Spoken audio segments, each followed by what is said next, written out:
વિભાગીય પરીક્ષામાં લાંચ લેવાના કેસમાં સીબીઆઈએ 6 આરોપીની કરી છે ધરપકડ, જેમાં 5 રેલવે અધિકારીઓ અને એક ખાનગી વ્યક્તિ સામેલ છે। વડોદરામાં રેલવે ડીઆરએમ ઓફિસ પર સીબીઆઈએ રેડ પાડી હતી। ત્યાર પછી આરોપી સામેની કાર્યવાહી। રેલવેમાં ભરતી કૌભાંડમાં અધિકારીઓની સંડોવણી સામે આવી ગઈ છે।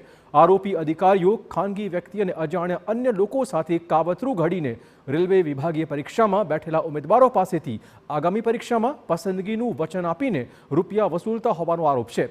10 ઉમેદવાર પાસેથી 4 થી 5 લાખની લાંચ માંગી હોવાનો ખુલાસો પણ તપાસ દરમિયાન થયો છે।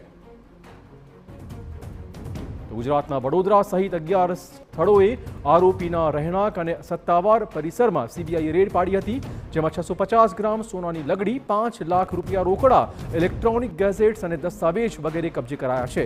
રેલવે ભરતી કૌભાંડમાં નામાંકિત જ્વેલર્સની ભૂમિકા પણ સામે આવી રહી છે। અલકાપુરી વિસ્તારના ધનરાજ જ્વેલર્સમાંથી અધિકારીએ સોનું મંગાવ્યું હતું। લાંચ રૂપે ઉમેદવાર પાસેથી 400 ગ્રામ સોનું મંગાવ્યું હોવાનો ખુલાસો પણ તપાસ દરમિયાન થઈ રહ્યો છે।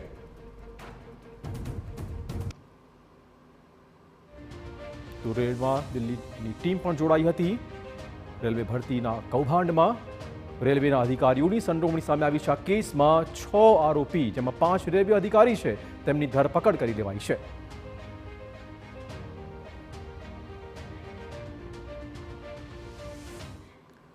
અને હવે સમાચાર ભાવનગરથી।